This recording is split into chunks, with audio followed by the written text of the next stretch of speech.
La carta de Efesios, Pablo a los Efesios, fue escrita aproximadamente unos 27 años después de la crucifixión y resurrección de nuestro Señor Jesucristo, o sea, por allá más o menos en el año 60.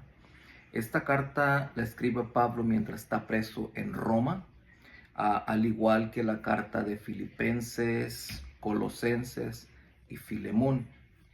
Conocemos que Pablo es el hombre que Dios usa para establecer la doctrina de la iglesia o la doctrina de Jesucristo para la iglesia.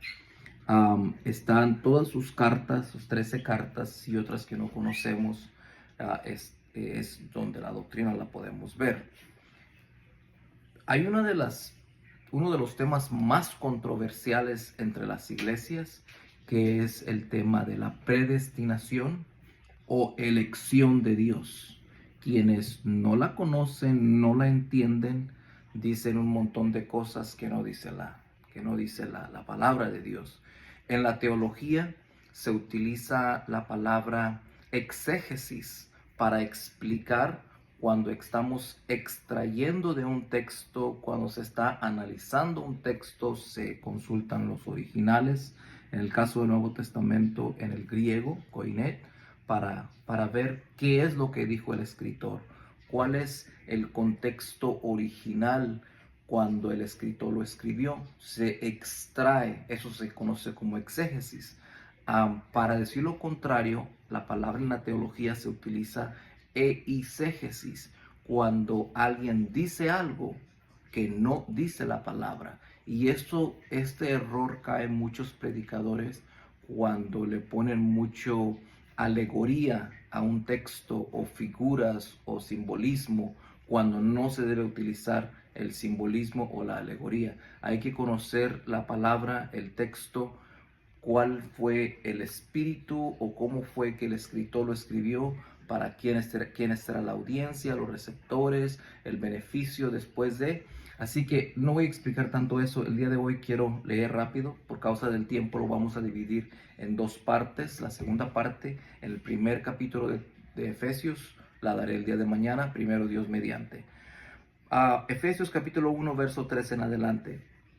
Bendito sea el Dios y Padre de nuestro Señor Jesucristo, que nos ha bendecido con toda bendición espiritual en los lugares celestiales en Cristo, según nos escogió en Él antes de la fundación del mundo, para que fuéramos santos y sin mancha delante de Él en amor. Nos predestinó, verso 5, nos predestinó para adopción como hijos para sí, mediante Jesucristo, conforme al beneplácito de su voluntad, para alabanza de la gloria de su gracia, que gratuitamente ha impartido sobre nosotros en el amado.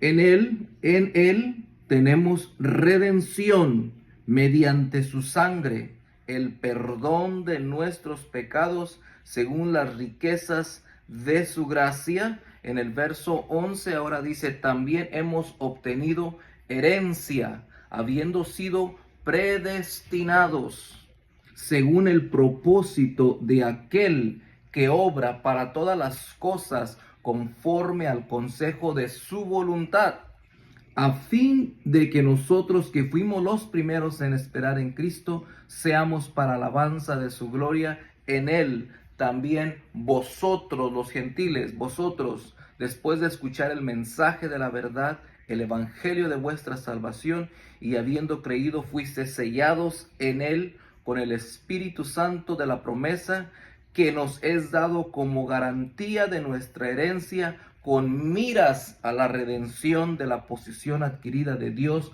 para alabanza de su gloria. Amén. Hasta ahí la lectura. Vemos claramente lo que el apóstol Pablo está diciendo, inspirado por el Espíritu Santo, que Él nos escogió en Él antes de la fundación del mundo para que fuéramos santos y sin mancha delante de Dios en el amor.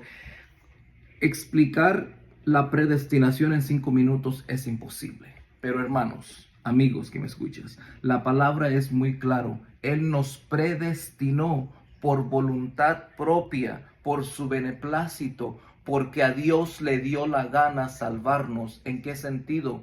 Nos dio la gana por su soberanía. Lo que la palabra de Dios está diciendo, nos predestinó. Cuando usted hace una predestinación, es como cuando usted hace una preorden.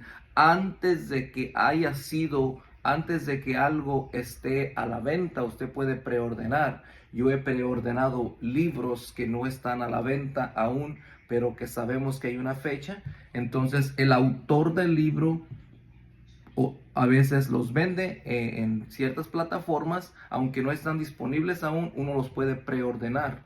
Sé que la comparación es muy tonta, pero Dios nos predestinó antes de la fundación del mundo, antes de que el mundo fuera hecho. Dios ya te conocía. Antes de que tú nacieras, mientras Él te formaba en el vientre de tu madre, dice los Salmos, Él te conocía, el embrión, su embrión, tu embrión, mientras tú eras formado con sus manos, Él ya te conocía. Así que el día de mañana continuamos, pero antes de orar quiero decirte que Dios ya te conoce. Si te preguntas, ¿seré yo predestinado? La respuesta es claro que sí. Es como cuando frente a ti está una puerta y en esa puerta dice predestinación, pero tú tienes la total voluntad de abrir y pasar esa puerta o no abrirla jamás. Pero si la abres y cruzas esa puerta, te darás cuenta que Dios te había predestinado y que tiene cosas predestinadas para ti desde antes de la fundación del mundo. Pero si jamás entras por esa puerta, que vaya la redundancia, esa puerta se llama Jesucristo. Si tú jamás abras esa puerta, te darás cuenta que estuviste muy cerca, pero que nunca pudiste entrar. Y tu destinación, tu destino final, tu alma, tu espíritu, tu alma, va a ser condenada a una separación de Dios eterna. Santo no quiere decir estar así. Santo quiere decir separado para la gloria de Él. Que Dios te bendiga, te guarde, Padre, en el nombre de Jesús. Yo oro para que quienes escuchen este devocional, Padre, puedan abrir su corazón al entendimiento, Señor, y que tu Santo Espíritu toque, Señor, el espíritu, su alma de ellos y puedan, Señor, reconocer que solamente tú eres digno de toda gloria, de toda honra, Señor, en el cielo y en la tierra. Guarda la vida, Señor, de mis amigos, de mis hermanos. Padre, llévanos con bendición y regrésanos con bendición en el nombre de Jesús. Nos vemos para la próxima. Que Dios te bendiga, te guarde y el día de mañana, primero Dios mediante, continuamos aquí en Efesios capítulo 1. Amén.